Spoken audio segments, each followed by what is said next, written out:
പക്ഷെ നിങ്ങൾക്കൊക്കെ കൊച്ചുനാൾ മുതൽ അറിയാവുന്ന ഒരു കുഞ്ഞ് അതുകൊണ്ട് ഇപ്പോൾ ഇങ്ങനെ ഒരു കയറി തൂങ്ങി മരിച്ചിരിക്കുന്നു. ഈ കൊച്ചു ഈ കല്യാണം കഴിഞ്ഞ് ഇവരെ പിണങ്ങി വന്ന് നിന്നപ്പോൾ ഒരു ദിവസം ഞാൻ സംസാരിച്ചു, മോളെ എന്താ ഇതിൻ്റെ പ്രശ്നം, നീ എന്തിനാ ഇവിടെ വന്ന് ഇങ്ങനെ നിൽക്കുന്നത്, എന്താ? അന്നേരം പറയാൻ ഒരു പ്രശ്നം ഉണ്ടായി. ഈ കൊച്ചു ഒരു ദിവസം ഇവിടെ പുള്ളി വണ്ടി കഴിക്കൊണ്ടിരിക്കുമ്പോൾ ഞാനിവിടെ നിൽക്കുന്ന സമയത്ത് അവിടെ ഒരു ഭയങ്കര നിലവിളി, അവരുടെ അമ്മ അവിടെ ഇല്ല.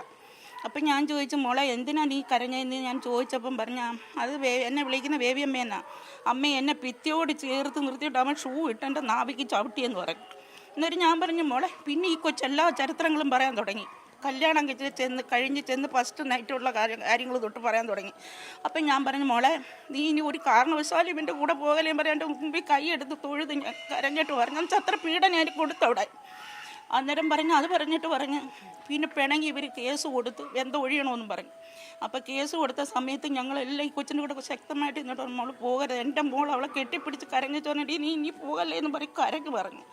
അന്നേരം പറഞ്ഞു, അമ്മേ അത് പോകത്തില്ലെന്ന് പറഞ്ഞ് ഇവിടെ ഉറപ്പായിട്ട് തള്ളയെ കൂട്ടിക്കൊണ്ട് പോയാൽ കേസ് കൊടുത്തതൊക്കെ.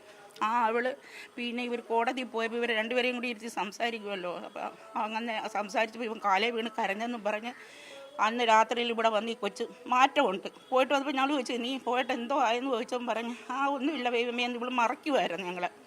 പിറ്റേ പാങ്കാലമായപ്പം ഒരു നിലവിളി കേൾക്കുന്നു തള്ളയുടെ. ഞങ്ങളെ വിളിക്കുക കിടന്ന് ഇവിടെ വാങ്ങും പറഞ്ഞ് ഞങ്ങളൊക്കെ രണ്ടുപേരെയും വിളിച്ച് ഞങ്ങൾ രണ്ടുപേരും ഓടിച്ചെന്ന് ഗേറ്റ് കയറുന്ന ചിലപ്പോൾ ഇവൻ്റെ ഗുണ്ടകളും ഇവനും ഉണ്ട്. ഇവൻ ഈ ഗേറ്റിൻ്റെ അടുത്ത് ഇരിക്കുന്നു. അപ്പോൾ ഞങ്ങൾ ചോദിച്ചു, എന്താ സതീശയെന്ന് ചോദിച്ചു. അന്നേരം പറഞ്ഞു, അത് ഞങ്ങൾ കൂട്ടിക്കൊണ്ട് പോകാൻ വന്നെ. അതേ ഞാൻ അകലേക്കൊണ്ട് അതൊരു ബാഗ് കയ്യിൽ മതിൽ ഏടാൻ ഭാവിക്കുന്നു അവൻ്റെ കൂടെ, മതിലേടി പോകാനായിട്ട്. അപ്പം ഞങ്ങൾ പറഞ്ഞു, അതില്ലേ നീ പോകല്ലേ എന്നും പറഞ്ഞ് ഞാൻ ചെന്ന് ഞാനും കക്ഷി എല്ലാവരും കൈ പിടിച്ച് പറഞ്ഞു, മോള് പോകല്ലേ ഇനി നിന്നെ കൊന്നു കളയും അവനെന്ന്. എന്നിട്ട് ഈ കൊച്ചെന്തേന്നറിയോ, എനിക്ക് പോകണമെന്നുള്ള കട്ടായത്തിൽ തന്നെ നിന്നിട്ട് പിറ്റേന്ന് നേരം വെളുത്ത് ഇവരുടെ ആൾക്കാരെ ആദ്യം കക്ഷി പറഞ്ഞ് എൻ്റെ ഭർത്താവ് പറഞ്ഞ്, നീ ഒരു കാര്യം ചെയ്യും, നേരം വെളുത്ത് നിൻ്റെ അമ്മയും നിൻ്റെ സഹോദരങ്ങളെയെല്ലാം കൂട്ടിക്കൊണ്ട് വന്നിട്ട് ഇത് മധ്യസ്ഥരാക്കി കൊണ്ടുപോയാൽ മതി എന്ന് പറഞ്ഞു.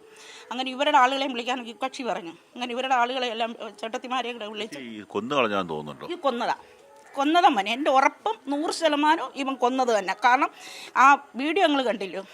ഇപ്പം ഇവൻ കത്തിയുമായിട്ട് നിൽക്കുകയും ആ കുഞ്ഞിനെ ഉപദ്രവിക്കുക, ആ കുഞ്ഞ് കടന്ന് ഞെരുങ്ങുന്ന കണ്ടില്ലയോ. ഇവൻ എന്തോ ചെയ്ത് കുഞ്ഞിനെ വഹിച്ചിട്ടിട്ട് വെളിയിൽ പോയതാണെന്ന് എനിക്ക് തോന്നുന്നത്. എന്നിട്ട് തിരികെ വന്ന് എനിക്കത് കണ്ടിട്ട് ഞങ്ങളിതിൽ ഉറങ്ങിയിട്ടില്ല. ഈ രാത്രി 12 മണിക്ക് 1 മണിക്ക് എനിക്ക് അത്രയും സ്നേഹമുള്ള ഒരു കൊച്ചായത് ഇവൻ എന്തോ ചെയ്ത് അവനെ കൊന്നു കളഞ്ഞത്. അത് ഓർക്കാനേ വയ്യ. അത്രയ്ക്ക് സ്നേഹമുള്ള ഒരു കുഞ്ഞാത്. ആർക്കും പറഞ്ഞ് ബോധിപ്പിക്കാൻ പറ്റാത്ത ഒരു കൊച്ചത്. അവൻ കൊന്നു തന്നെ കളഞ്ഞതാ. അല്ലാതെ അവന് ജീവിക്കണമെന്ന് ആഗ്രഹവും ആർപ്പാടമായിട്ട് ജീവിക്കണമെന്നൊക്കെ മനസ്സിലുള്ള ആഗ്രഹമുള്ള ഒരു കുഞ്ഞായിരുന്നു. അവനെ വെറുതെ നിയമത്തിൻ്റെ പുറത്ത് അവനെ വിടരുതും, അവനെ വെച്ചേക്കരുതും, അവൻ്റെ തല അടിച്ച് പൊട്ടിക്കണം അവനെ കൈ കണ്ടാൽ. അത്രയും പ്രശ്നങ്ങളുണ്ട്.